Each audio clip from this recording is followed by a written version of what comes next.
Bonsoir. L'auteur de Migrants, Matei Wisniewski, n'est pas seulement un auteur dramatique à succès, c'est aussi un journaliste à RFI. Le texte de sa pièce doit tout à son talent d'écrivain, mais rien à son imagination. Tout ce que vous allez voir, tout ce que vous allez entendre est l'écho de faits réels, souvent même bien en deçà de ce que les médias nous révèlent chaque jour. Chantage, torture, noyade, abus de confiance, commerce d'organes, trafic d'êtres humains à des fins commerciales ou sexuelles, c'est le lot de tous ces frères humains en quête d'une vie avant la mort. Bonne soirée quand même.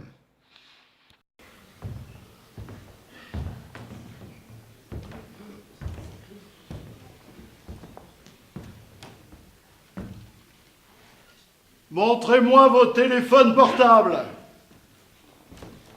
J'ai dit montrez-moi vos téléphones portables. Ah, vous êtes dur, hein? J'espère au moins que vous avez pensé à les recharger. Parce qu'il faut bien vous rentrer ça une bonne fois pour toutes dans le crâne, ces petits machins-là, ce sont vos vrais bouées de sauvetage. Ce sont vos anges gardiens, vos boussoles. Et pour tout vous dire, vos clés d'entrée en Europe. Donc, vous allez tous taper un nouveau numéro sur votre portable et vous allez le mettre en tête de la liste, avant tous les autres. Avant le numéro de vos femmes, de vos mères, de vos pères, de vos frères, de vos cousins, de vos neveux, de vos amis, de vos voisins. Parce que ce numéro que je vais vous donner sera demain votre bien le plus précieux. Même le téléphone de Dieu, qui par extraordinaire il en avait un, ne vous servira absolument à rien demain matin. Et celui-là, oui. Donc, vous notez. 0, 0, 3, 9, 0, 2, 9, 2, 7, 9, encore 9, et encore 9. Allez, répétez-moi tout ça. 0, 0, 3, 9, 0, 2, 9, 2, 7, 9, 9 et 9. Bien, bravo. Alors ce numéro de téléphone portable, c'est quoi? C'est le numéro d'urgence des gardes-côtes de l'Europe. Ah, c'est pas idiot ce que tu viens de me dire, mais c'est pas tout à fait ça. Parce que l'Europe n'a pas de numéro d'urgence. Non.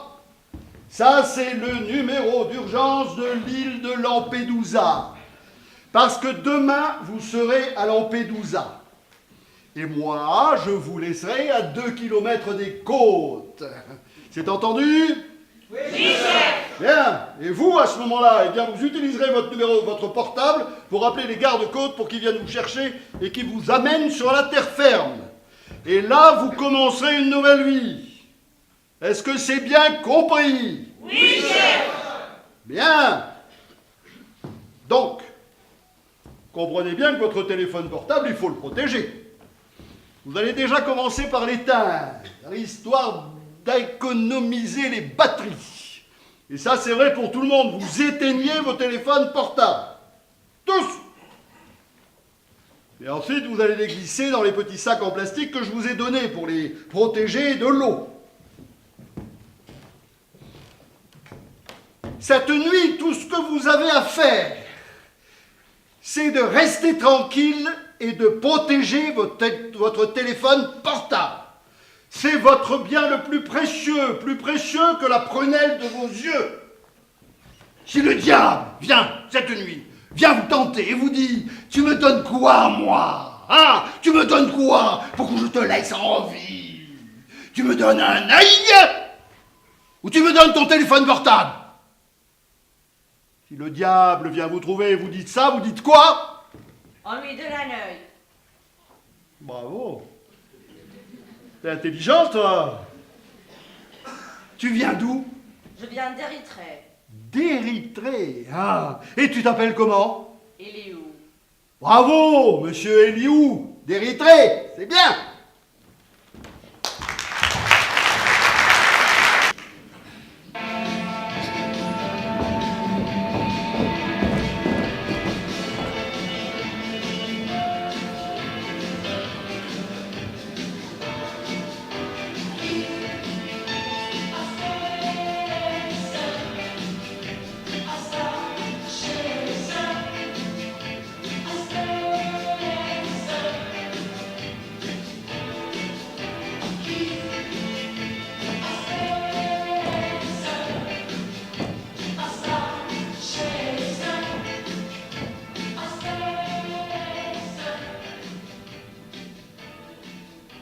Mesdames et messieurs, bonjour. Vous êtes les bienvenus au Salon des nouvelles technologies anti-immigration.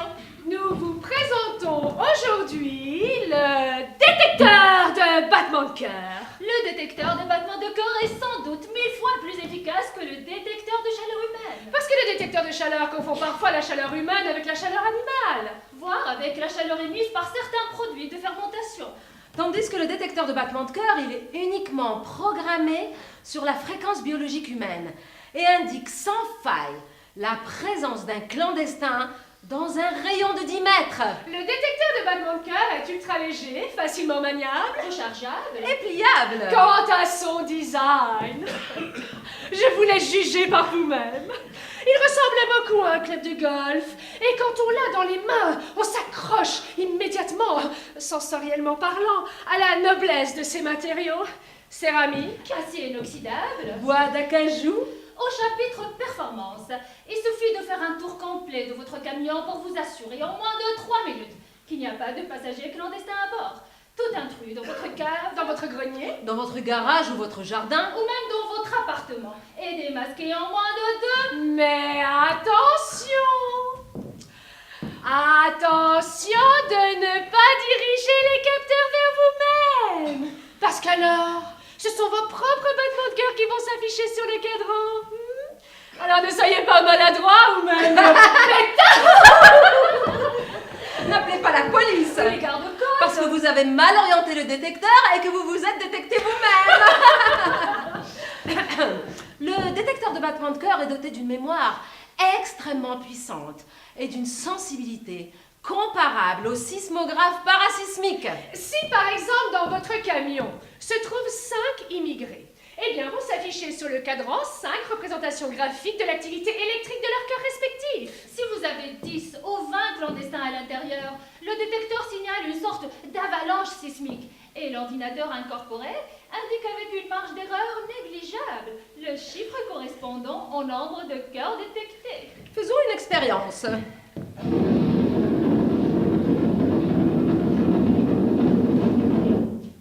Le compteur indique que vous êtes 82 personnes à suivre cette démonstration.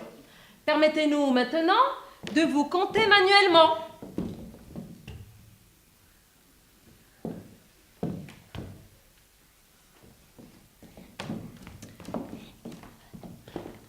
Bingo! Vous êtes bien 82 dans cette salle. Merci. Merci infiniment de vous intéresser à notre nouveau produit. Et si vous voulez l'utiliser en mode écoute, à cette fin, il dispose d'une paire d'écouteurs. Afin de vous montrer à quel point cet appareil est performant, nous allons vous faire écouter des enregistrements testés dans différentes conditions.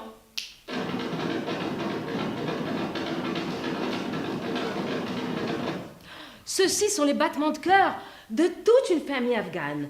12 personnes en tout, dénichées dans un poids lourd à Calais.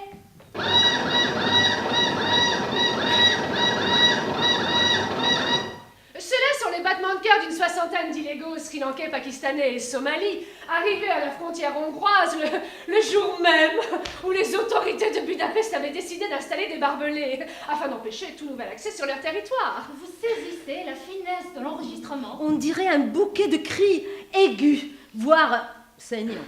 Saignants.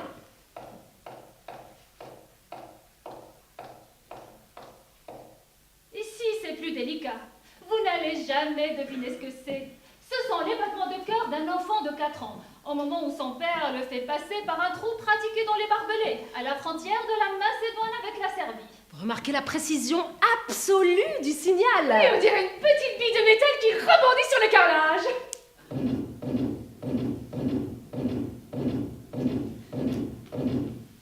Ceux-ci sont les battements de cœur d'un Malien, bloqué depuis 6 mois à Sarajevo, au moment où il apprend qu'il sera expulsé. On dirait un tambour de guerre.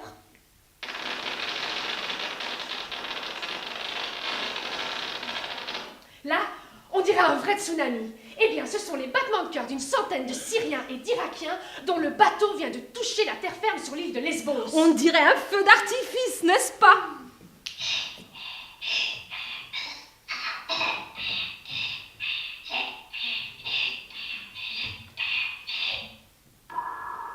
Ici, c'est beaucoup moins spectaculaire. Ce sont les battements de cœur corps d'un Érythréen en train de se noyer à Calais, à 10 mètres des quais, en essayant de rejoindre un ferryboat de la nage. On n'a rien pu faire pour lui, la mer était trop haute. Mais on a pu enregistrer ses derniers battements de cœur. Rien qu'en les écoutant, on se rend compte qu'ils ne savaient pas nager.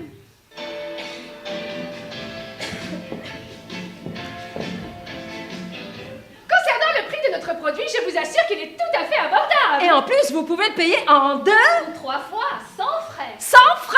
Sans frais!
Écoutez mes frères, demain vous allez aborder le sol de l'Europe.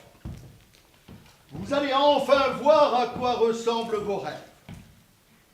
Mais en attendant, il va falloir vous tenir tranquille, parce que nous sommes 100 personnes sur ce bateau.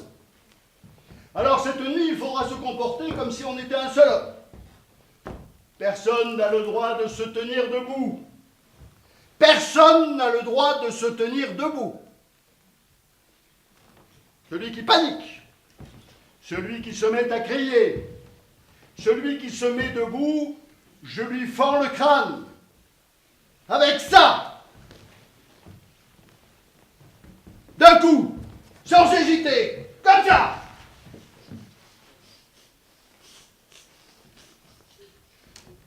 Parce que si vous paniquez, on risque de chavirer et on coule. Parce que si vous commencez à vous agiter inutilement, on risque de basculer et c'est foutu, on est tous bons pour aller donner à manger aux poissons. Alors pour une fois cette nuit, vous ne bougerez pas. Ce ne sera pas long. Nous en avons pour une quinzaine d'heures. La mer est calme et les conditions sont bonnes. Donc, pendant 15 heures, vous ne faites rien. Vous ne faites rien. Vous avez le droit de prier. À condition que je n'entende pas le moindre murmure. Vous avez le droit de vomir, mais pour ça, vous utilisez les sacs à vomir qu'on vous a donnés. Allez, montrez-moi les sacs à vomir.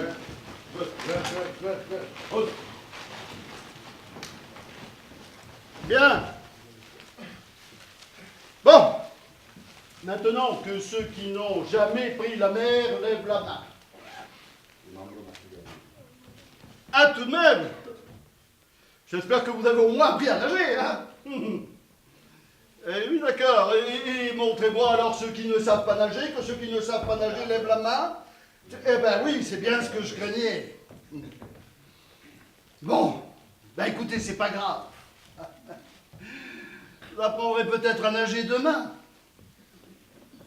J'aurais peut-être pu le faire plus tôt, mais c'est comme ça. Vous ne serez pas les premiers qui apprendraient à nager le jour même où il faut sauver sa peau en nageant. J'appelle pourtant ça de la bêtise. Vous avez glandé pendant des mois sur cette plage de Tripoli en attendant d'embarquer pour l'Europe et vous n'avez pas appris à nager. Oh. Enfin, c'est comme ça. Vous ferez avec les gilets de sauvetage, hein? Bon, j'espère au moins que vous avez tous bien déchiré vos papiers d'identité et vos autres documents. Que ceux qui ne l'ont pas fait les déchirent maintenant et les jettent à l'eau. Quand ce sera fait, vous serez tous à égalité. Vous serez tous sans identité. Vous serez des victimes de guerre. Vous serez des victimes de guerre qui fuient les combats. C'est ça que vous direz quand on vous demandera votre identité. Et vous ne dites surtout pas que vous vivez dans la merde dans vos pays et que vos enfants meurent de faim. Parce que ça n'est pas un bon motif pour réclamer l'asile politique. Si vous dites ça, on vous renvoie illico chez vous, c'est-à-dire dans la merde.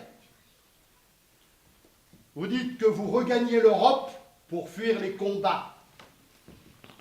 C'est compris? Oui, chef. C'est compris? Oui, chef. Bien. Bon. Maintenant, on va bientôt partir. Alors, je vais vous laisser pisser et chier une dernière fois. Et après, vous vous retenez. Parce que pour ça, la nuit risque d'être un peu longue. Et je n'ai pas envie que vous souilliez mon bateau. Vous voyez bien qu'il est flambant neuf. Je ne veux pas avoir à nettoyer vos pipis et vos cacas demain en rentrant. Et dites-vous que vous êtes quand même bien tombé avec moi. Parce que je n'ai jamais perdu un seul homme. Je crois en Dieu. Je ne suis pas comme les autres passeurs. J'ai moi-même 4 enfants à nourrir. Et je ne fais pas ça pour l'argent. Ne croyez pas. Je fais ça pour sauver mes frères en détresse. Je fais ça parce que ce monde est mal foutu et que je veux apporter un peu d'avenir à ceux qui sont nés dans la partie la plus mal foutue de ce monde mal foutu. Vous comprenez? Oui, chef.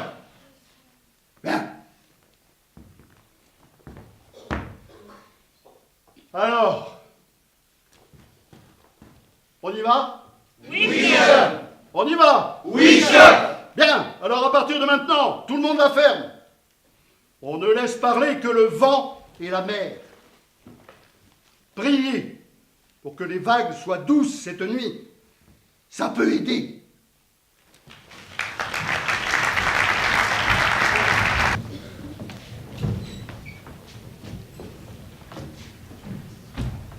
Ah, bonjour. Bonjour. Comment tu t'appelles? Elio. Prends cette chaise, Elio, assieds-toi. Tu as quel âge? J'ai 18 ans. Tu crois en Dieu, Elio? bien. T'es un bon garçon. Tu as soif? Oui, Tu veux le coca? oui, Tiens. Prends ça. Est-ce que tu as un téléphone portable? oui, Tu me donneras ton numéro tout à l'heure. oui, Tu sais, Léo, je n'ai pas beaucoup de temps. Hein. oui, C'est que beaucoup de gens veulent me voir. je sais. Alors tu vois, mon temps, il est compté. Hein. Oui, Tu sais compter, Léo. oui. Bon, alors dis-moi, pourquoi Dieu a fait les hommes avec 2 jambes? Je ne sais pas. Ben, il aurait pu nous faire avec une jambe, une main, un œil, un oreille, n'est-ce pas? Hein? Oui, Mais dans sa volonté, Dieu a dit, je vais donner à Léo 2 bras, 2 jambes, 2 yeux, 2 poumons, 2 reins, pour qu'il puisse avoir une réserve, tu comprends? oui, Dieu a voulu nous donner une chance. oui. Est-ce que tu as déjà vu des gens qui vivent avec une seule jambe? Oui, Est-ce que tu as déjà vu des gens qui vivent avec un seul œil? je ne sais pas. Oui, Est-ce que tu as déjà vu des gens qui vivent avec un seul rein? non, je ne sais pas. Bah, tu ne sais pas parce que ça ne se voit pas.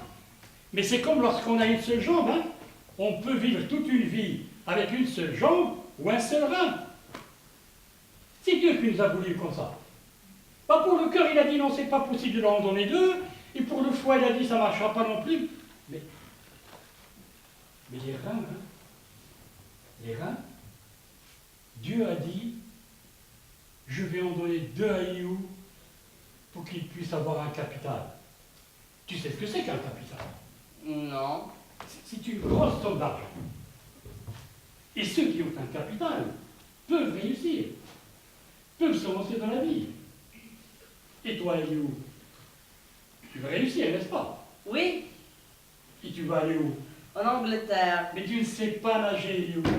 Non, Et tu sais ce qui arrive aux personnes comme nous qui ne savent pas nager et qui doivent traverser la mer? non, On se noie, Léo. On se noie. Voilà ce qui nous arrive lorsqu'on doit traverser la mer et quand on n'a pas de capital. Est-ce que tu comprends? non. Bon, alors je reprends tout. Hein. Approche, Léo.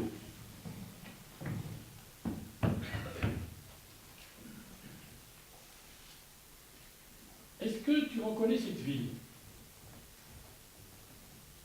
Non. Cette ville s'appelle Birmingham et ça se trouve en Angleterre. Tiens, regarde ça. Qu'est-ce que tu vois ici? C'est une pharmacie. C'est une toilette publique. Tu sais ce que c'est qu'une toilette publique? Oui, C'est un endroit propre où les gens civilisés viennent pour pisser. Et regarde là, cette bonne femme-là, qu'est-ce qu'elle fait?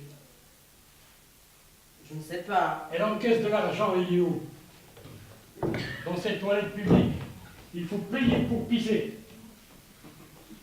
Et cette bonne femme-là, qui est vieille, va prendre sa retraite dans 1 mois.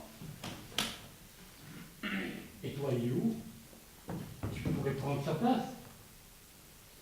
Et pour arriver à Birmingham, tu pourrais aussi prendre l'avion. Et pour prendre l'avion, tu n'as pas besoin de savoir nager.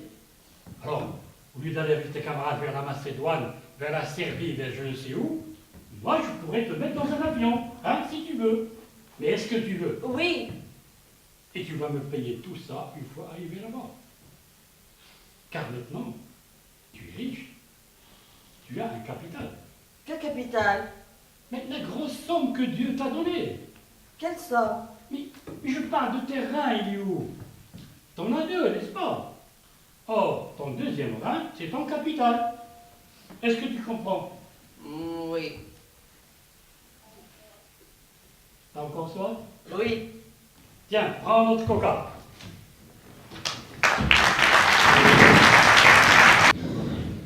On ne peut pas recevoir toute la misère du monde. exclus. On n'a jamais dit qu'on pouvait recevoir tout le monde. Notre pays ne peut pas accueillir davantage d'immigrés. Il faut installer un périmètre d'intransigeance en Europe. Il faut systématiquement séparer les réfugiés de guerre des réfugiés économiques et renvoyer ces derniers dans leur pays d'origine. Nous avons dressé une liste de pays sûrs et nous allons recourir à tous les moyens pour rapatrier ces immigrés clandestins qui n'ont aucune chance d'accéder au statut de réfugiés. Nous allons négocier avec notre allié turc pour que le tri se fasse bientôt sur son territoire. Et puis il faudra aussi trouver les moyens pour lutter plus efficacement contre ces grosses organisations criminelles qui se trouvent derrière ces trafics d'êtres humains. Les chefs de ces réseaux mafieux se trouvent à Istanbul, à Tripoli, voire à Beyrouth. Il faut le dire. Ils sont nos ennemis, de la même manière que les djihadistes de Daesh. Voilà ce que j'avais à dire. C'est ce que j'appelle un discours de vérité et d'urgence. Ce n'est pas en faisant un discours politiquement correct qu'on va réussir à agir, non. Il faut appeler un chat un chat. Alors, Pas mal.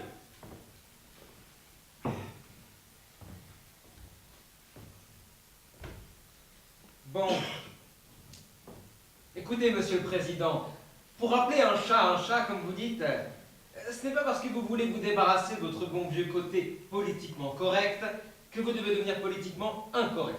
c'est-à-dire, C'est-à-dire que vous risquez gros sur au moins 3 ou 4 points. ah oui, et lesquels? Je ne sais pas si vous avez remarqué, mais les médias n'utilisent plus les termes immigrés ou clandestins. Ah, ils utilisent quoi alors? Ils utilisent le terme migrant, Ah, et pourquoi? pour ne pas stigmatiser. Et pour ne pas stigmatiser qui? Ben justement, pour ne pas stigmatiser les immigrés et les clandestins. Non, non, je ne comprends pas. Réfléchissez. Nous sommes en pleine mondialisation. Et cette mondialisation, nous l'avons voulu. Vous l'avez voulu. Notre majorité l'a voulu. Notre pays l'a voulu. Or, dans un monde mondialisé, nous sommes tous des migrants et pas des immigrés. Vous suivez? Non. Pour être cohérent avec votre politique économique, vous devez oublier les mots immigrés et clandestins.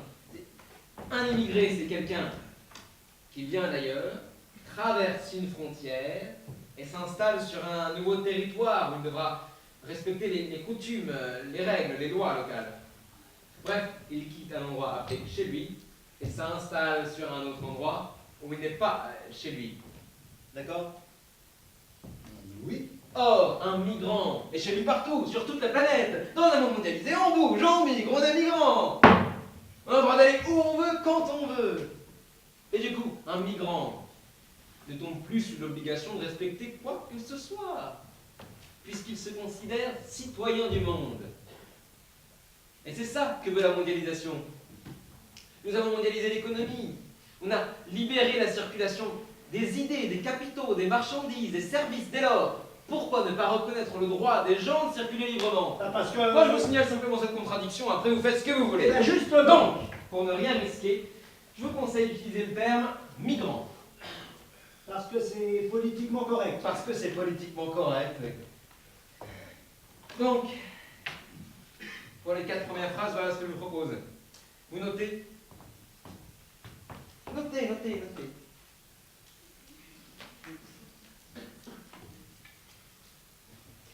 On ne peut pas recevoir toute la misère du monde. Je vous propose à la place, nous restons sensibles à toute la misère du monde. D'accord. Le mot exclure, je le remplacerai par un simple oui. D'accord. On n'a jamais dit qu'on pouvait recevoir tout le monde. Je vous propose à la place, nous allons garder nos portes ouvertes, mais en fonction de nos possibilités. vague, non? Mais c'est irréprochable. Effectivement. Notre pays ne peut pas accueillir davantage d'immigrés. Je vous propose à la place, on va toujours accueillir des migrants, mais d'une manière contrôlée.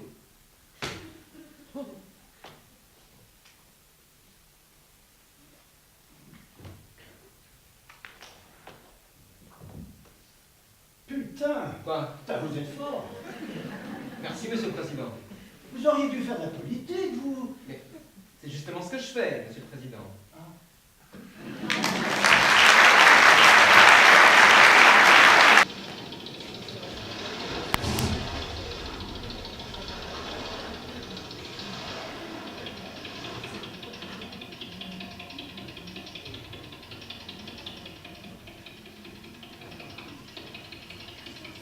Alors, combien?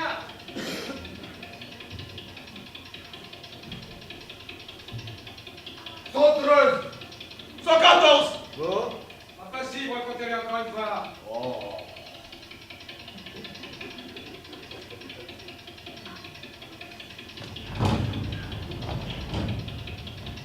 Alors, toujours 113. Toujours 114. Tu m'as compté, moi? Ouais. Ouais, faut pas me compter, moi, là. Alors 113. D'accord.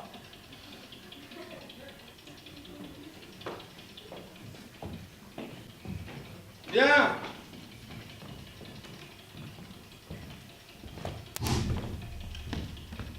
Vous avez compris? Il y a des clandestins parmi nous. Alors écoutez-moi bien.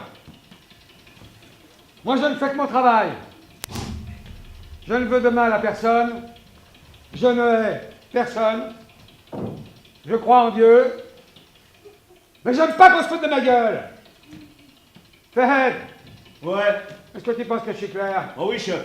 Ali. Ouais. Est-ce que tu penses qu'ils me comprennent tous? Ah oui, oui, chef. Donc, 13 personnes parmi nous ne devraient pas y être. 13 personnes se sont faufilées parmi vous sans payer. Est-ce que je suis clair? Pourquoi ils ne répondent pas, Ali, Ah, fais. chef, ils ont peur. Ils se rendent compte qu'ils ont fait une grosse erreur, chef. Dites-leur que ceux qui ont payé n'ont pas à avoir peur. سمعتوا شنو قال لكم الشاب اللي يخلص ما عندوش يخاف هو الوقت تاكسي قالين. Que ceux qui ont payé lèvent la main. يلا اللي مخلص يوقف كفوا الباو تاعنا. Compte, Ali, compte, fait. Ils sont combien à avoir levé la main?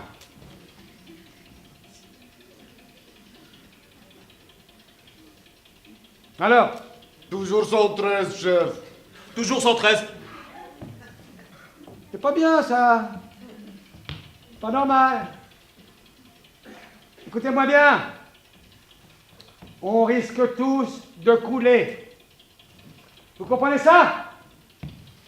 On ne peut pas être plus de 100 personnes sur ce bateau. Vous pigez ça, espèce de taré?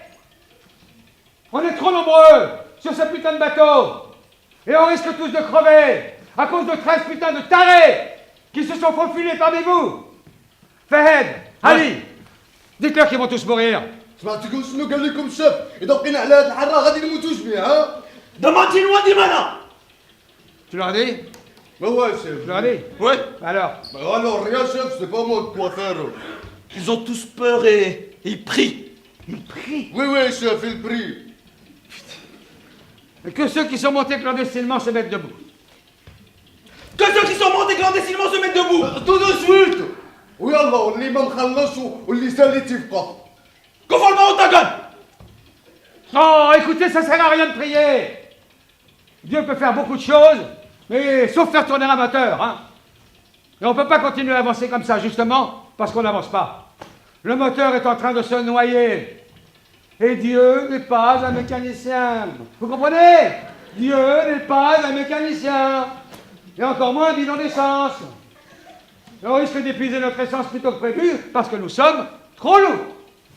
Donc, 13 personnes parmi vous doivent quitter ce bateau Et ce n'est pas parce que vous n'avez pas payé. Parce que même si vous voulez payer maintenant, c'est trop tard. Maintenant, votre argent ne vaut plus rien. Même si vous en avez plein les poches, que vous voulez payer 3 fois, 4 fois la course, je ne pourrai pas le prendre. On est trop lourd, après c'est tout. Donc que ceux qui n'ont pas payé mettent leur gilet de sauvetage et sautent à la mer. Faible. Oui, chef. Dis à ces connards qui sont montés en cachette qu'ils ont commis un grave péché que Dieu ne peut pas pardonner. Sur ce bateau, il y a des familles, il y a des enfants, il y a des gens qui ont travaillé toute leur vie pour passer en Europe. Ce n'est pas juste de mettre leur vie en danger. Depuis que je fais ce métier, je n'ai pas perdu un seul homme, pas un seul enfant. Je ne suis pas comme les autres passeurs. Je suis quelqu'un qui respecte sa parole. Et j'ai prévenu tout le monde, depuis le début. Les clandestins, c'est la mer qui va s'en occuper. Dis-leur tout ça, fait. Damantino Andimana. Awichi Ewena Nawe. Sophie la Nina Siako. Je suis désolé, les amis, mais avec ce gilet, vous allez pouvoir tenir jusqu'à 24 heures. Alors vous allez avoir tout le temps pour prier, hein. Alors vous mettez vos gilets, vous sautez à la mer. Sinon, c'est moi qui vous jette.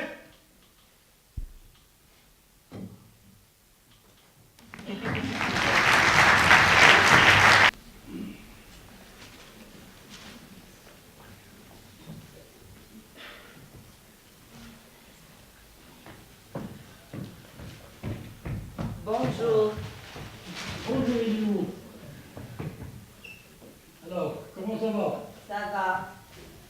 Ça te plaît, alors? Bah oui. On m'a dit que tu as eu peur dans l'avion, c'est vrai? Oui. Mais tu es quand même un grand garçon. Pourquoi tu t'es mis à pleurer dans l'avion? Pas parce que... Mais t'as failli tout gâcher, mon garçon. Hein? Je suis désolée, chef. Alors tu parles anglais, hein? Oui. Comment on dit « j'ai eu de la chance » I was lucky. Et tu vois, tu parlais pas anglais, hein? Yes. Et comment on dit « je suis heureux » I am happy. Et bravo, je suis fier de toi, hein? Sauf que tu n'es pas vraiment très heureux, n'est-ce pas? Je ne sais pas. Ben non, tu ne l'es pas. Parce que ta famille te manque. Tu as déjà envoyé de l'argent? Oui. Combien? 300 livres. 300 livres? C'est tout? C'est tout ce que ta fille peut compter depuis 6 mois? Ben oui. Mais c'est peu, Léo. C'est très peu. Tu ne pourras jamais faire venir ici ni tes frères, ni ta soeur, ni ta mère, hein? Même si tu travailles jour et nuit, tu ne pourras pas leur payer la traversée. Ben, je veux dire, une traversée sans risque. C'est que ce pays n'est pas vraiment le paradis pour des petits comme toi, hein? Tu bosses, mais on te paie que dalle. Tu t'es fait des amis, Léo? Oui. À la mosquée? Oui. Bon, alors fais attention, mon garçon, hein? Ici, c'est d'abord des tiens qu'il faut se méfier. Mais ça serait bien quand même si tu fais venir tes frères, ta sœur ainsi que ta mère. Hein. Ensemble, vous allez vous entraider. Vous allez réussir. Et tu peux les avoir les tiens avec toi dans 2 ou 3 mois si tu veux. Hein. Ça ne dépend que de toi. Hein. Et comment faire? Tu veux que je t'explique comment faire? Oui, chef. Ben, c'est encore Dieu qui va t'aider. Dieu et personne d'autre. Parce que Dieu est bon. Et dans sa bonté, il t'a déjà aidé une fois. Et si tu viens, il peut encore t'aider une deuxième fois. Est-ce que tu veux qu'il t'aide une deuxième fois? Oui. T'es sûr, Elio? Oui, oui. Et tu veux que je t'explique comment il faut faire? Oui, chef. Lève tes bras, Elio, et dis-moi combien de bras tu as. 2. Bouge tes jambes. Ou bien saute comme si tu jouais au basket. Tu as combien de jambes? 2. Tu vois? C'est Dieu qui nous a donné 2 bras, 2 jambes, 2 poumons, 2 yeux. Pour que je puisse avoir une réserve. Pour que tu puisses avoir une réserve et un capital. Car sur cette terre, tout s'achète et tout se paie. Je ne sais pas pourquoi Dieu l'a fait comme ça, cette terre, hein, mais on n'y peut rien, hein, c'est ainsi. Et heureusement qu'on a quand même... Un capital. Ferme ton œil gauche, Elio. Est-ce que tu me vois toujours? Oui. Garde ton œil gauche fermé et essaie de taper mon numéro sur ton téléphone. Je vais te le dicter. 00 44 19 78 89. Ah, tu vois, You, tu vois qu'on peut très bien vivre avec un seul œil, hein? Oui. Alors, Je ne sais pas. pense, You. Pense à tes frères. Pense à ta sœur ainsi qu'à ta mère.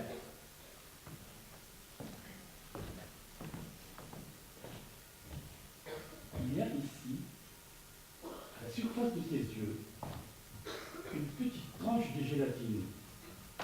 C'est transparent et mou. Ça s'appelle une corvée. Et ça vaut 20 000 $ la pièce. C'est Dieu qui nous a voulu comme ça. Riche. C'est Dieu qui s'est dit, je vais donner à Eliou 2 cornets pour qu'il puisse avoir un capital. Oui. Pour qu'il puisse faire venir ici ses frères, sa sœur ainsi que ta mère. Oui. Quand on envoie de Dieu, mon garçon, c'est lui qui te parle. Oui. Mais qu'est-ce que tu fais? Tu pleurniches? Oui. J'aime bien pleurer avec mes 2 yeux. Pleure, Eliou, pleure. Tu veux un coca?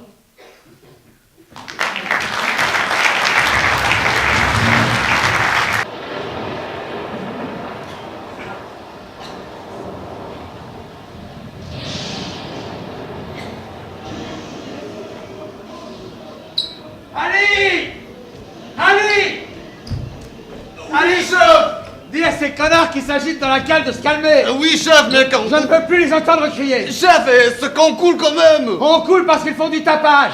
Chef, ils ont peur, ils ont de l'eau jusqu'aux genoux. Mais dis-leur que si l'eau monte dans la cale, c'est parce qu'ils s'agitent trop. Va, Chef, va. là, ils sont complètement effrayés. Ils disent qu'ils vont mourir tous comme des rats. Ils vont tous se noyer. Chef! Ah. Chef! On est trop lourd là! On va pas y arriver, hein! Oui, oui, chef, on est très nombreux. Qu'est-ce qu'on va faire? Moi je pense qu'il faut qu'on se débarrasse de quelques personnes. Au moins de 3 ou 4. Ou même 5. Dites-nous, chef, qu'est-ce qu'on doit faire? De toute façon, les gens dans la cale, ils n'ont presque rien payé. Bah ouais, on peut prendre 4, leur donner des gilets de sauvetage et les jeter à l'eau, hein. C'est qui les gens dans la cale? Ce sont des chrétiens du Soudan. Ah. Prenez 2 chrétiens et 2 musulmans. Quoi? Bah débarrassez-moi de 4 personnes, mais que ça soit 2 et 2. Comment ça, des deux? 2 chrétiens et 2 musulmans. Ah non, non, non, moi je peux pas faire ça. Ah, vous rigolez, chef? Oh non, non, et vous le ferez tout de suite encore. Ah non, non, non, chef, moi je peux pas abandonner les miens. Oh, écoute, allez, ça va. Chef, c'est pas normal! Nous sommes 83 et eux, ils sont que 17! Et alors? Ben, elle est où la démocratie? Oui, chef, nous sommes les plus nombreux, hein. C'est à nous de faire la loi. Allez. Ouais. Tu sais où on va, là, nous? Bah ouais. C'est-à-dire? Bah on va en Italie. Et c'est quoi, à ton avis, l'Italie comme pays? Bah c'est l'Europe. De l'Europe. Mais non, espèce de petit con. Là où on va, c'est chez les chrétiens. Hein? Les chrétiens. C'est eux qui vont vous donner l'asile politique. C'est eux qui vont vous donner à boire, à manger, qui vont vous soigner. C'est eux qui vont vous trouver le logement. Tu comprends, Ali? Tu comprends, Fed? Non, non. Et c'est encore là que vous allez vivre. Et alors? Alors, ils risquent de pas être très contents, les chrétiens. Si en arrivant ce soir, vous leur dites « Désolé, on était trop lourd, alors on a acheté 4 chrétiens à la mer », ça risque de pas leur plaire. Bah ça serait comme la vérité, non? Et de toute façon, ce sont eux qui ont inventé la démocratie! Eh ben, ils n'ont qu'à payer! Ils n'ont qu'à payer, mais je vous redis que ça ne va pas plaire aux chrétiens qui vont vous recevoir ce soir. Il vaut mieux faire 50-50. De toute façon, on est tous dans la merde. Chrétiens comme musulmans. Alors le mieux, c'est de se sacrifier des 2 côtés. Comme ça, personne n'aura rien à redire. Mais chef, personne ne le saura. Chef, on peut même les balancer tous les 17, et comme ça on est tranquille. Bah oui, chef, nous sommes les plus nombreux, c'est notre droit, c'est tout démocratique, quoi. Et de toute façon, personne n'a jamais rien vu, hein. Mais non, Fed, mais non. La mère crache toujours ses secrets. Tôt ou tard, la mère raconte tout ce qu'elle a vu.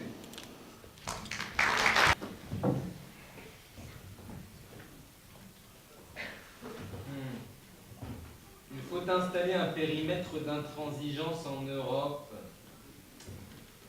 un peu dur. Au niveau du sens?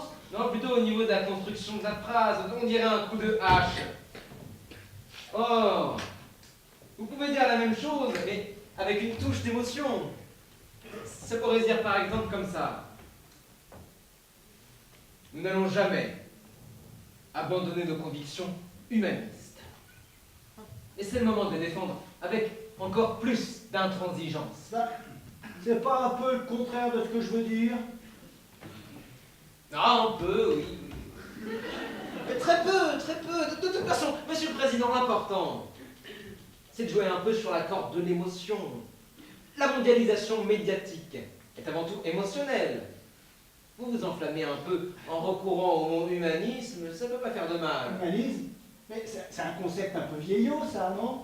Ouais, un peu, oui, mais justement, c'est le moment de le déterrer.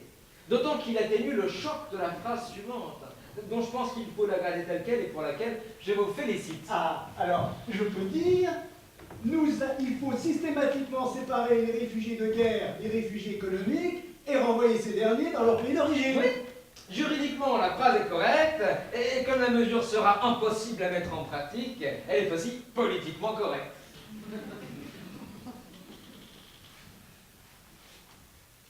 Georges. Oui, Monsieur le Président. C'est pas un peu cynique ce qu'on fait ici? Mais pas du tout, Monsieur le Président. On fait ce qu'on peut. De toute façon, on ne sait pas ce qui va nous arriver. Personne ne le sait. Nous sommes en train de subir un tsunami qui va transformer totalement l'Europe, ça c'est sûr. Et pour la suite, on ne sait strictement rien.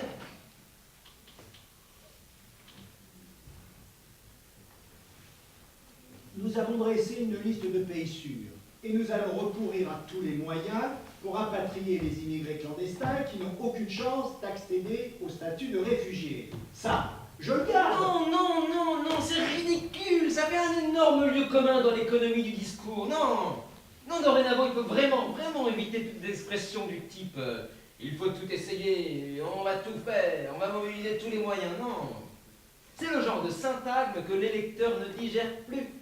Parce qu'il se dit, encore un qui me prend pour un con. Non, moi je vous propose ici plutôt un moment d'exaltation poétique. Hein? Tout à l'heure, on a joué sur la corde de l'émotion. Et maintenant, vous voulez qu'on joue sur la corde de la poésie? Eh oui, parce que vous êtes en effet dans le même cas de figure. Vous évoquez une mesure inapplicable. Alors, autant l'envelopper dans une sorte de nuée lyrique et dire par exemple, nous devons faire en sorte pour que notre bien-être, notre savoir-faire, la paix que nous défendons plus que tout, et n'oublions pas notre richesse, se répandent chez nos voisins et partout où on nous tend la main. Je sais que ça sonne comme un numéro de magie. Je crois dans la magie de notre volonté. Georges? Oui, Monsieur le Président. J'espère que vous ne vous moquez pas de moi, là. Non, Monsieur le Président. Et puis vous pouvez ensuite enchaîner sans problème avec la phrase suivante. Nous allons négocier avec notre allié turc pour que le tri se fasse bientôt sur son territoire. Ah, merci, alors, c'est là, vous l'aimez? Oui, elle est courte, robuste, l'art du contrepoint, Monsieur le Président. Dans la préparation d'un discours, c'est le critère principal. Tout le reste, c'est du blabla.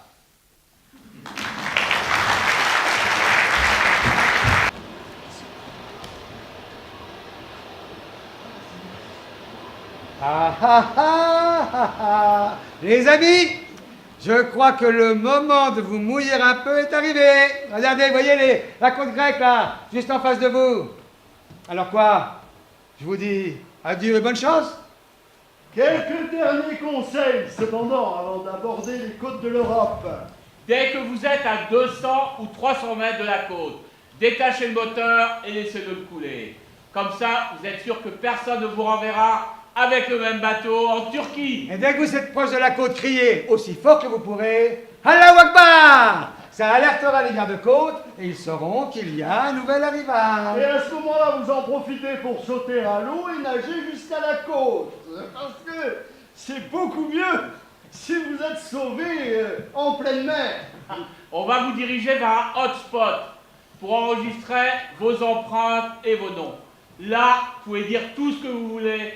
Personne ne peut rien vérifier. L'important, c'est de dire que vous voulez demander l'asile. Sono refugiato, je suis réfugié. I am a refugee, c'est tout ce que vous avez à dire. Mais, si vous êtes pakistanais, faut faire semblant d'être afghan. Sinon, on vous met tout de suite sur une mauvaise liste.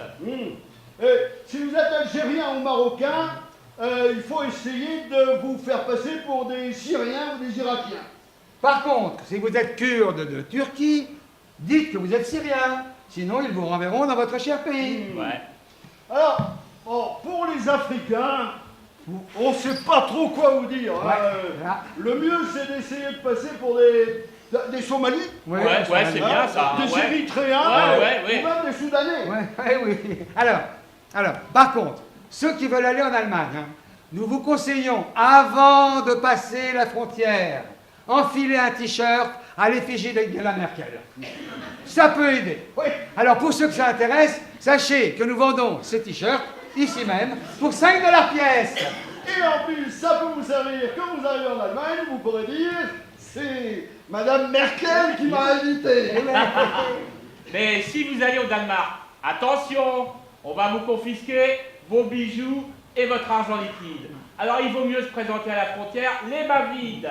Bon, alors maintenant, pour les garçons, attention, surveillez vos bites. Et Ne touchez jamais à une femme, même si elle vous regarde amicalement. Et si vous allez à la piscine, eh ben n'approchez jamais d'une femme à moins d'1 mètre. Oui, et surtout, ne vous masturbez pas dans l'eau. Mettez-vous bien ça dans la tête. Ici, les femmes exhibent leurs seins et leurs jambes. Mais ce ne sont pas des putes. Non. N'abordez jamais une femme seule qui fume et qui boit un verre à la terrasse d'un café. C'est pas le profil d'une prostituée. Mais non, mais si vous voulez vraiment savoir où sont les putes, demandez-le au chauffeur de taxi. Bon alors maintenant, le plus important, la demande d'asile. Ouais, la demande d'asile, attention. Quand vous allez commencer à remplir votre demande d'asile, il y aura des traducteurs qui viendront vous offrir leurs services. Certains seront des gens de votre propre pays. Ne leur faites pas confiance. Leur mission, c'est de dénicher les accents et de vous démasquer. Alors si vous aviez dit que vous étiez syrien et que vous parlez avec un accent algérien ou marocain, c'est foutu. Ça marchera pas. Hein. Quoi que vous fassiez, évitez de passer par les pays des Balkans. L'Albanie, la Macédoine, le Kosovo, la Serbie. Mais c'est pire que chez vous. Oui, c'est pire. Si vous y mettez un pied, on va vous garder. Voilà, on arrive au bout du voyage, ou presque. Vous avez tous les meilleurs conseils qu'on pouvait vous donner. Donc maintenant, la balle est dans votre camp. Jetez-vous à l'eau et nagez. Cette terre que vous voyez là-bas sera bientôt à vous. Alors, que Dieu vous protège. Arrête! Arrête, chef, qu'est-ce que je fais? Espèce de sale petite merde! Arrête, chef! Je vais te tuer, je vais te tuer! Mais pourquoi? Je n'ai rien fait! T'es foutu? T'es un homme mort! Je vais te tuer de mes 2 mains! J'ai des enfants, chef! Ah, tu as des enfants? Oui, chef! Et combien? 3! 3, et ben tu ne les reverras plus parce que t'es un homme mort! Mais pourquoi, chef? Pourquoi? Pourquoi?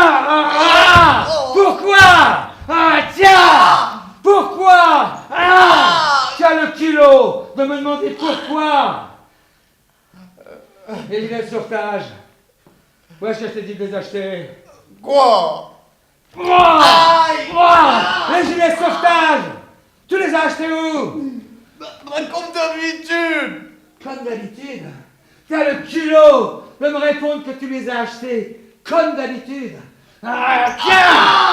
Tiens! Mais non!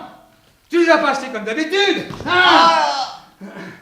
Tu les as achetés moins cher, n'est-ce pas?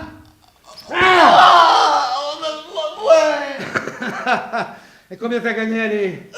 Pas beaucoup, chef, 5 $ par gilet. 5 $ par gilet. Et voilà l'argent.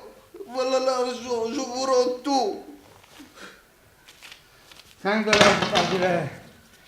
100 gilets, multiplié par 5 $, ça fait 500 $, ça. Ouais.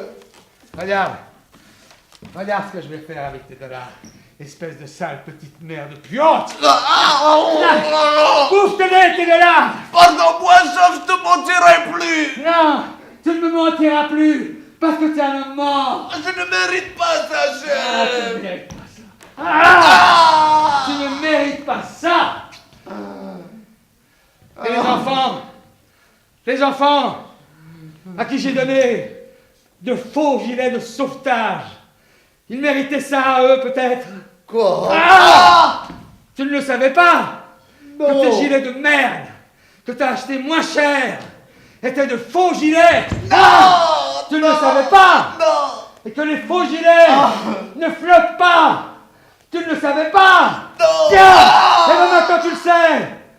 Les gilets de sauvetage que tu as achetés moins cher, au contraire, au lieu de flotter, ils empêchent les gens, ils les emmènent dans le fond. Si c'est trop lourd, ça devient un passeport pour mourir. Tu as distribué des tombes au lieu de gilets. Et tu dis que t'es croyant. Mais c'est qui ton Dieu?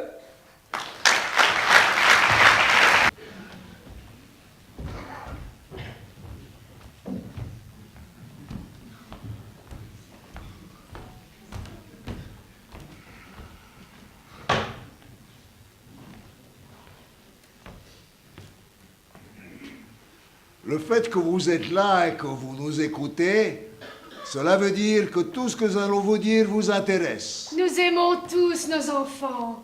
Les enfants, c'est ce que nous avons de plus précieux. Et nous sommes tous prêts à tout faire pour qu'ils aient un avenir, pour qu'ils puissent vivre normalement dans l'amour de Dieu et dans la sécurité. Vous êtes tous prêts à tout faire pour partir avec eux en Europe, pour qu'ils puissent vivre en Europe. Mais vous n'êtes pas obligés d'aller avec eux en Europe pour qu'ils puissent vivre en Europe. Non, le plus simple et le plus sûr, c'est de les envoyer seuls. Eh bien oui, je vous assure que c'est la meilleure solution pour vos enfants. Écoutez, nous comme vous, nous sommes des parents croyants. Et c'est au nom de Dieu, et parce que Dieu nous a montré la voie, que nous faisons ce travail pour vous et pour vos enfants, pour qu'ils puissent écrire leur destin. Parce qu'il n'est pas trop tard. Pour que l'identité de vos peuples ne se dilue pas. Nous avons fait passer des milliers d'enfants en Europe. Depuis l'Irak, la Syrie, la Libye, la Somalie. Et on n'a jamais perdu un seul enfant en route. Ça, je vous le jure, sur l'amour de Dieu et sur l'âme de ma mère. Nous ne sommes pas des bandits. Nous ne sommes pas des voleurs. Nous ne sommes pas des proxénètes. Nous ne sommes pas des mécréants. Non, nous sommes une organisation humanitaire qui sauve des enfants en détresse. Et vos enfants, vous le savez, ils sont en détresse. Chez vous, ils n'ont pas d'avenir. À tout moment, des hommes en armes peuvent faire éruption dans les écoles et enrôler vos garçons à vie. C'est ça que vous voulez, que vos garçons à 12 ans deviennent des combattants et qu'ils aillent faire le djihad? Non, ce n'est pas ce que vous voulez. Vous ne voulez pas pour vos filles non plus qu'elles soient enlevées par Boko Haram ou d'autres fous de Dieu ou des gens sans scrupules qui vont les marier à des martyrs décervelés, qui vont les laisser veuves à 18 ans. Écoutez, l'Europe est prête à accueillir vos enfants les bras ouverts. C'est marqué, là, dans le manuel de droit européen en matière de droits de l'enfant. L'Europe met les enfants au cœur de ses valeurs et de ses aspirations. Et c'est par ces lois que vos enfants sont protégés. Et ces lois sont bonnes. Ils vont aller à l'école. Ils vont apprendre la langue. Ils auront un travail. Montrez les photos. C'est dans des maisons comme celle-là qu'ils seront accueillis. Avec des salles de prière à côté. Oui, et des salles de jeu aussi. Et ils vont manger halal, parce que ça, c'est prévu par la loi. Oui, et puis dès qu'ils le peuvent, ils pourront demander à vous faire venir. Oui, parce que ça aussi, c'est prévu par la loi. Alors, parlons des questions pratiques. Oui, nous, ce qu'on vous propose, c'est un trajet en bus. Nous allons transférer vos enfants d'Europe sans danger. Notre parcours est sûr et sans problème. Nous ne traversons aucune région en guerre. Nous passons par l'Iran. Ensuite, nous les acheminons sur les villes de Tabriz et de Makou. Nous les regroupons par petits groupes et direction la Turquie. Une fois arrivés à Istanbul, traversez en Zodiac jusqu'à l'île de Lesbos qui est déjà en Europe. Est-ce que vous savez ce que c'est qu'un Zodiac? C'est un petit bateau à moteur qui ne tombe jamais en panne. Alors nous, on prend vos enfants par lot de 40 et on les débarque sur une plage. Alors bien sûr, on leur donne un gilet de sauvetage, oui, parce que c'est la règle en Europe. Oui, oui, toute personne qui monte sur un bateau est obligée d'en porter un, mais vos enfants, eux, ils ne risquent même pas d'être mouillés. Ne croyez pas à la propagande de l'Europe, qui publie tous les jours des photos d'enfants noyés. Ça, c'est pour vous effrayer.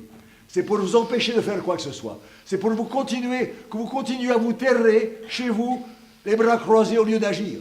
D'ailleurs, l'Europe, elle a besoin de vos enfants. Oui.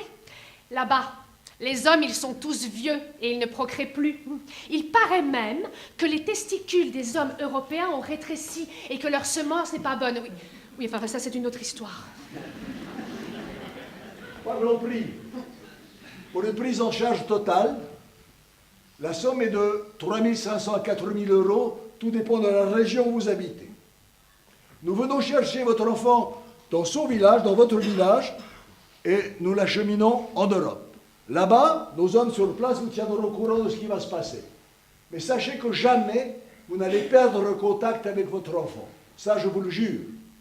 Et puis, sachez une chose, c'est que jamais l'Europe ne renvoie dans son pays un enfant mineur. Par contre, c'est vous qui risquez d'être renvoyé si vous êtes avec eux.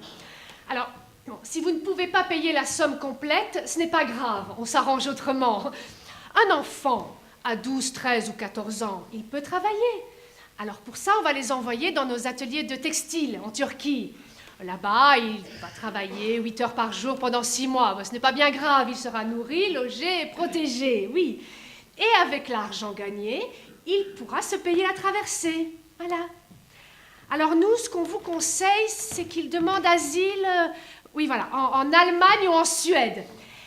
Est-ce que vous connaissez le nombre d'enfants mineurs arrivés l'année passée en Suède? Plus de 36 000, oui. Ils apprennent la langue, ils vont à l'école. Et à un moment donné, ils penseront à vous. Alors voilà, réfléchissez. Chez vous, les enfants n'ont pas d'avenir. Vos pays sont devenus des cages où vos enfants ne veulent plus voler. Laissez-les s'envoler. Et ne croyez pas que l'Europe leur fasse perdre la croyance en Dieu. Non. Alhamdulillah, l'Europe respecte la religion. Il y a des mosquées partout. Et les fêtes musulmanes figurent dans le calendrier officiel.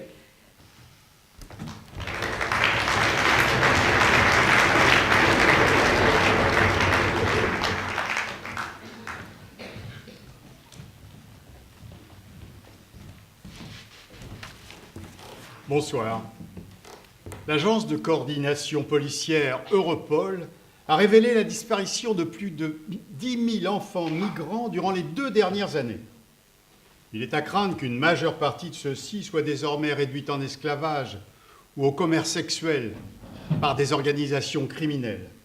Rappelons que rien qu'en Italie, la trace de 5 000 enfants a été perdue.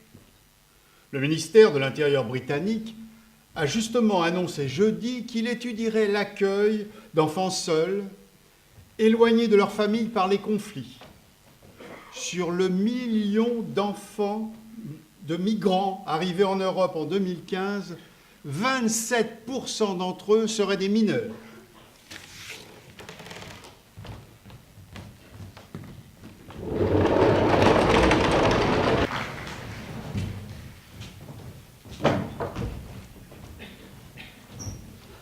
Bonjour, il est où? Bonjour. Alors, tu te souviens de moi? Oui, Mais tu n'es pas content de me voir.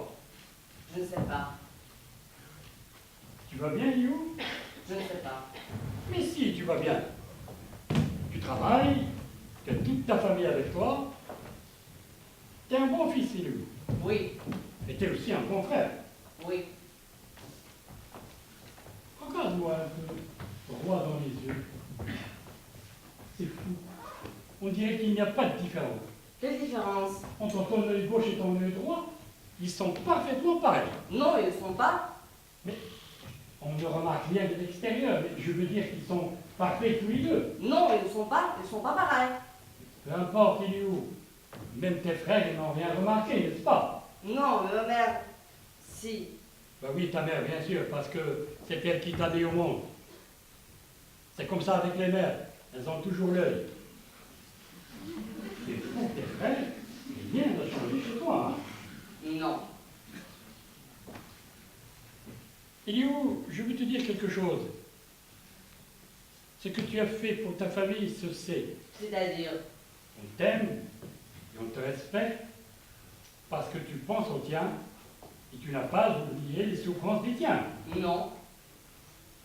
Et ces personnes qui t'aiment et qui te respectent veulent te poser une question. Et c'est pour ça qu'ils m'envoient chez toi. Tu n'es pas obligé de répondre tout de suite. Hein. Tu dois seulement réfléchir. Réfléchir et penser à la question.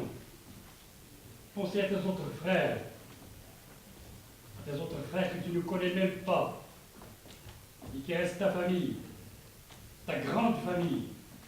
Est-ce que tu comprends, Eliou? Non. Bon, tu comprends pas maintenant, mais tu comprendras après. Car d'autres personnes en souffrance ont besoin de toi, Eliou. Ils savent qu'ils peuvent compter sur toi. Ils savent que tu crois en Dieu et que tu seras prêt le jour venu à leur venir en aide. Chef, je ne peux pas aider tout le monde. Mais si, Eliou, tu peux faire quelque chose d'encore plus grand que ce que tu as déjà fait, hein? Car ton âme est bénie. Et Dieu est avec toi. C'est Dieu qui t'a donné 2 jambes, 2 bras, 2 oreilles, 2 poumons. Oui, mais c'est pour pouvoir vivre. Je sais, Eliou, Dieu t'a donné tout ça pour que tu puisses vivre, mais aussi pour pouvoir aider les autres. Ah bon? Et en plus de ça, tu sais que Dieu t'a encore donné autre chose, hein? Quoi? Il t'a donné 2 vies, Eliou. Non mais non. Mais si, Eliou. Dieu, dans sa bonté, t'a donné 2 vies. Il a fait ça parce qu'il t'aime. Parce qu'il voulait que tu sois heureux. C'est ça que Dieu s'est dit quand il t'a fait. Il a dit, je vais donner à Eliou 2 vies. Une vie sur la terre, une autre vie au paradis. Et ça, tu le sais bien, Eliou, n'est-ce pas? Oui, non, je ne le sais pas. Bah, de toutes les manières, je suis ici pour te le rappeler. Tu es un homme riche, Eliou. Tu es un homme riche parce que tu as 2 vies. Cette vie qui est comme elle est, et une autre vie, belle et éternelle. Tu es sûr, chef? Oui, bien sûr, je suis sûr, Eliou. Et toi aussi, tu dois être sûr, hein, parce que tu crois en Dieu et tu n'as pas oublié tes frères, hein? Non. Et c'est cette question que je suis venu te poser, Eliou. Non. Comme tu as 2 vies, tu ne veux pas en donner une à tes frères en souffrance?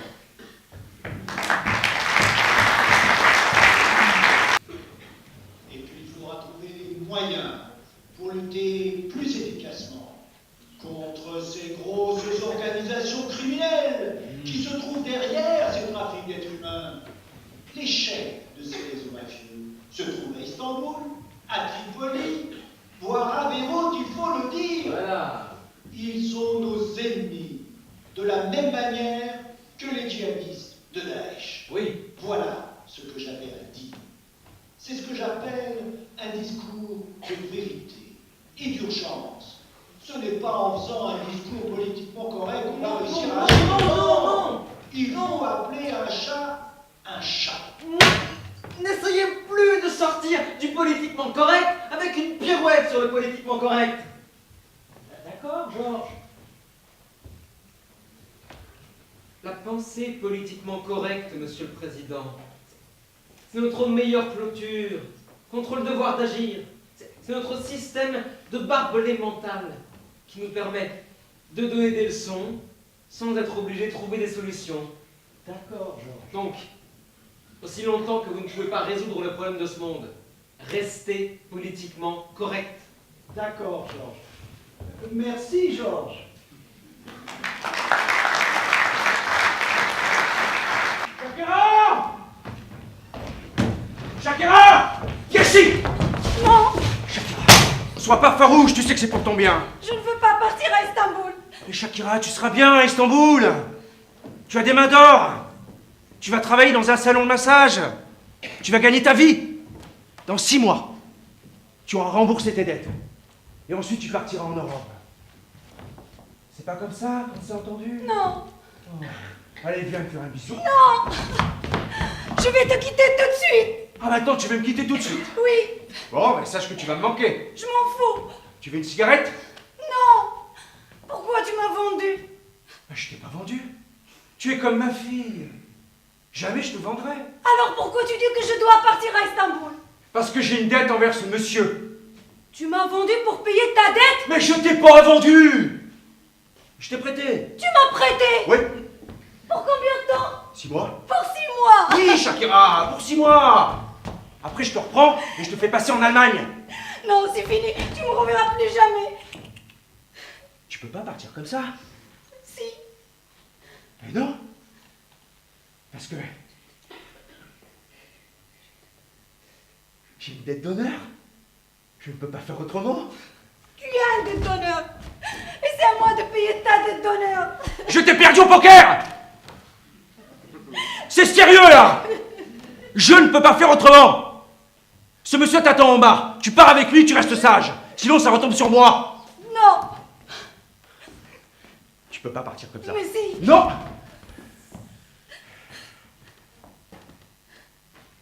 Parce que tu vas me faire souffrir. C'est pas ça que tu veux. Attends, viens ici, viens. J'ai quelque chose pour toi. Qu'est-ce que tu dis? Mais tiens, regarde, prends ces photos. Quelle photo? Les photos de ta famille. D'où est-ce que t'as ces photos? Ben, peu importe. J'ai voulu te faire la surprise. Tiens, regarde. Ton petit frère. Il est mignon, hein? Il a quel âge? Mais qui l'a pris en photo? Pourquoi tu me montres ça? Mais ta mère. Elle est encore jeune. Elle bosse beaucoup d'après ce que je vois. Du coup, ton petit frère et ta petite sœur, ils sont souvent tout seuls à la maison. Elle a quel âge, ta petite sœur? Elle a 4 ans. Elle est jolie. Et elle est sage. Là, elle est toute seule. Ton petit frère, il va jouer au foot dans la rue de temps en temps, mais elle est toute seule. À jouer avec ses poupées à la maison. C'est toi qui lui as envoyé toutes ces poupées, n'est-ce pas? Oui. C'est bien. Tu sais, l'année prochaine, en Allemagne, tu pourras reprendre tes études, aller à l'université. Ta mère, elle sera fière de toi. Tu veux lui parler?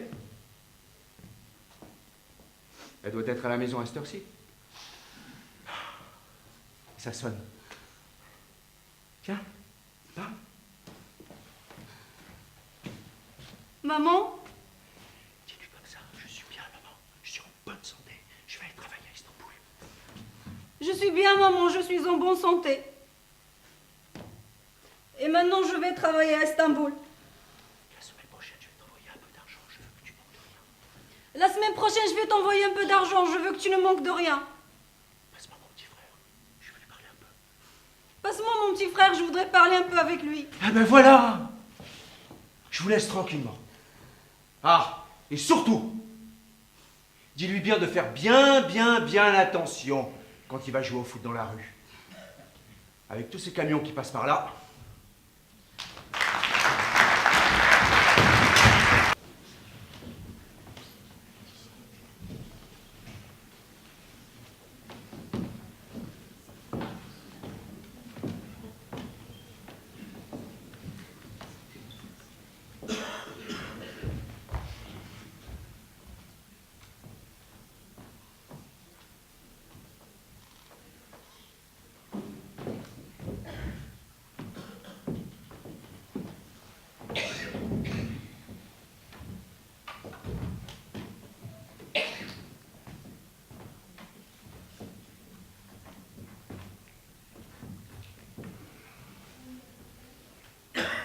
Je vous écoute, Georges.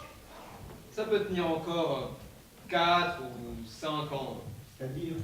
C'est-à-dire le rythme actuel d'1 million de migrants par an. Et après? Après, ce sera au revoir à la démocratie. Ah, et pourquoi? Parce que l'extrême droite va gagner, partout, et toutes les élections. Mais d'où est-ce que vous tenez ça? les sondages, les simulations d'opinion. Vous croyez que c'est une invasion, Georges? Non. C'est une révolution. C'est-à-dire? C'est que nous avons construit un supermarché dont les images arrosent toute la planète, et ce depuis des décennies. Seulement, les rayons qui dégorgent de produits se trouvent sur un périmètre géographique limité. C'est donc normal qu'on se retrouve avec des queues gigantesques aux entrées. On aurait dû se cacher, donc, ne pas envoyer autant de cartes postales à nos cousins plus pauvres. C'est encore de la faute aux médias. Mais oui, Monsieur le Président, il ne fallait pas se vanter tant que ça avec nos produits, notre génie, notre sens de l'universalité. Je ne vois pourtant pas où est la révolution. C'est que le grand barman en a marre de servir du bon vieux whisky dans certains verres et de l'alcool frelaté dans d'autres. Alors, il a décidé de faire un grand, gigantesque cocktail. Il a justement commencé à agiter son shaker. Et que trouve-t-il dans le shaker, Georges? De notre planète, Monsieur le Président. Je vous écoute, Serge. Alors, on ne peut pas les arrêter, mais on peut les ralentir. Ah, comment ça? Par la presse. Il faut privilégier les images négatives. C'est-à-dire? Publier massivement des images de frontières fermées, de clôtures de barbelés, d'agressions contre les migrants, de foyers pour immigrés totalement pourris. Il faut faire massivement des reportages avec des migrants qui veulent quitter la France et rentrer chez eux. Voilà, ceux qui veulent rentrer chez eux. Et il faut diffuser les témoignages de migrants écœurés de l'Europe et totalement déçus. Si on se lance tout de suite, on aura les premiers effets bénéfiques dans 6 mois. Ah. Mais il faut que tous les médias parlent de notre administration infernale et accordent beaucoup d'importance à chaque agression contre les migrants. Il faut que ça passe en boucle. Incendie contre les foyers de migrants, slogans et graffitis anti-migrants, manifestations anti-immigration. Il faut aussi filmer et passer en boucle toutes les reconduites à la frontière et les expulsions.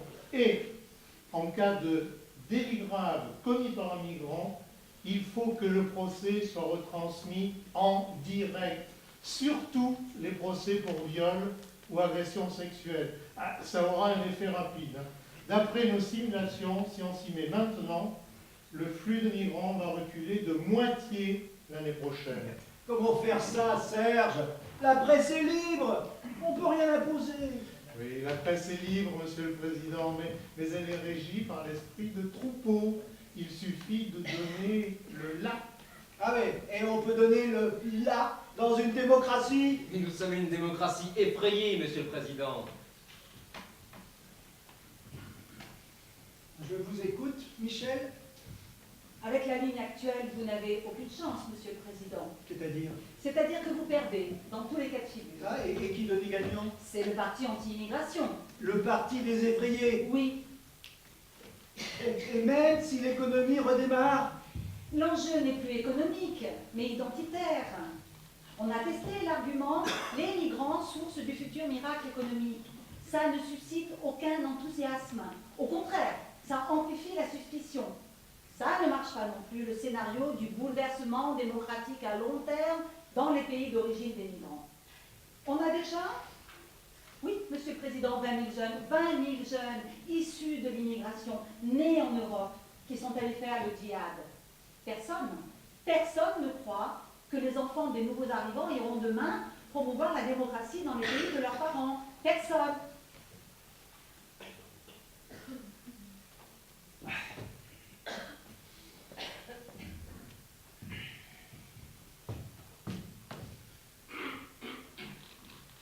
Donc, ma seule chance, c'est d'abattre la carte du zéro immigration. Oui, je suis pas aussi bête que ça, Michel. Oui, votre seule chance, Monsieur le Président, c'est d'aller vers le zéro immigration clandestine et pause totale pour l'immigration légale pendant 5 ans. C'est un peu fort, ça, vous ne trouvez pas? Fort, mais faisable. On a testé par un petit sondage cette hypothèse de travail. Ah, et ça peut faire son chemin.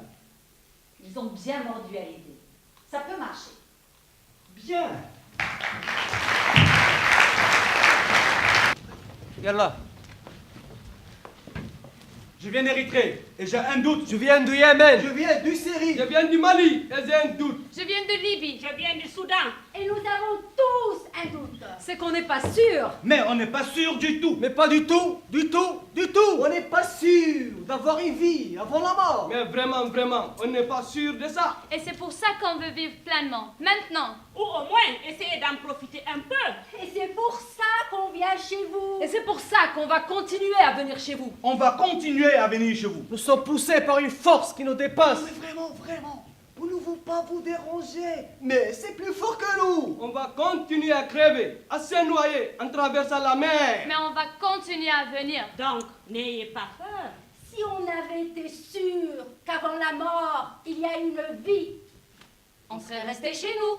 Alors, voilà, nous sommes là. On a vu à la télé que vous ne manquez de rien. Tandis que chez nous, c'est la famine. On a vu à la télé que chez vous, c'est la fête tous les jours. Tandis que chez nous, c'est la guerre. On a vu que chez vous, les villes se vident pendant l'été, car vous partez tous en même temps en vacances. et on s'est dit, tiens, on veut nous aussi goûter à ça. Alors vraiment, ce n'est pas par méchanceté que nous venons chez vous. C'est qu'on veut aussi nous mondialiser. Nous occidentaliser. Nous urbaniser. Nous moderniser. Nous démocratiser. Nous libéraliser. Nous ouvrir. Nous émanciper. Nous décomplexer. Nous civiliser. Nous politiser. Nous intégrer. Nous responsabiliser. Nous professionnaliser. Nous informatiser. Nous privatiser. Nous reconvertir professionnellement. Et nous endetter à la banque. Nous socialiser. Bénéficier de la formation continue. Nous syndicaliser. Déposer une candidature. Voter. Contester. Avoir un chien. Travailler 8 heures par jour. Et après, rentrer à la maison. Ouvrir le frigo, manger en famille, regarder la télé. Et ce ne sont pas vos barbelés-là qui vont nous en empêcher, hein. Mais pas du tout. Nous sommes des dizaines de millions à venir à votre table. Donc, s'il vous plaît, arrêtez de vous entourer des barbelés dans votre cuisine. Dans votre salle à manger. Dans votre salle de bain. Vous savez quoi? Mettez-vous à notre place. Quand un pays se meurt, il n'y a plus rien à faire. Il faut le laisser mourir. Il faut même l'aider à mourir. Et c'est pour ça que nous quittons nos pays. Il n'y a que les gens qui n'ont pas d'avenir après la mort. Mais les pays, c'est autre chose. Dès qu'un pays se meurt, on peut le mettre en vente. On peut le couper en tranches et le vendre aux enchères. Et vous allez pouvoir vous-même en acheter des petits bouts. Des mines, de la terre agricole. Des plats. Des forêts. Des champs pétroliers. Les pays marchent comme ça. Après leur mort, il y a le commerce. Comme les pays ont toujours une autre vie après leur mort. C'est pour ça aussi qu'on ne veut pas donner notre vie pour notre pays. On préfère attendre. Chez vous, même devant vos clôtures embarbelées. De toute façon, nous cherchons du travail. Donc on pourrait nous-mêmes nous occuper de vos clôtures. Et ça fait déjà longtemps que nos parents balaient vos rues. Nettoie vos toilettes, ramasse vos ordures. Garde vos enfants, promène vos chiens. Alors pour nous, entretenir vos clôtures embarbelées, les astiquer, calfeutrer les trous, mais c'est un travail comme un autre. Vraiment, vraiment, vraiment, il ne faut pas avoir peur de nous. Nous sommes prêts à apprendre comment se tenir correctement à table. Et puis, on va apprendre aussi votre langue. D'ailleurs, on parle déjà tous un peu l'anglais. We are the future. Yes, we can. Don't be afraid. We want to be free. Nous allons apprendre le français. L'allemand, le suédois. Le finnois, le danois. Le grec, le hongrois. Le roumain. C'est promis, nous allons tout faire pour que le monde reste pluriculturel. À votre façon, vous avez déjà donné beaucoup à l'humanité. La colonisation. La décolonisation. La démocratie. La Première Guerre mondiale. La Deuxième Guerre mondiale. Le communisme. Le nazisme. Le libéralisme. L'ultralibéralisme. La financiarisation de l'économie. Et la mondialisation. La révolution informatique. La hollywoodisation de l'information. Et la facebookisation de la communication. La googlisation du savoir. Et la microsoftisation de l'être humain. Maintenant, c'est notre tour de vous proposer une révolution douce. Pacifique. Lente, car on n'est pas pressé. Ça va durer tout un siècle. La débarbelisation du monde par la migration. Vous allez voir, vous allez comprendre. Parce qu'un jour, vous-même, vous allez devenir des migrants. Vraiment, c'est le moment de fonder un nouvel humanisme. L'humanisme migratoire. Nous n'allons jamais vous poser des questions bêtes si fréquemment engendrées par vos idéologies. Genre, vous êtes avec nous ou vous êtes contre nous? Car nous et vous, nous sommes dans le même bateau. Et nous devons tous naviguer sur la mer de nos différences, de nos haines, de nos contradictions et de nos dilemmes. Et il n'est pas normal de planter des barbelés sur un bateau. Mais débarbellisons-nous, chers amis. Il y aura sûrement de grosses vagues pendant notre voyage. Mais au moins sur les vagues, on est sûr qu'on ne peut pas planter les barbelés.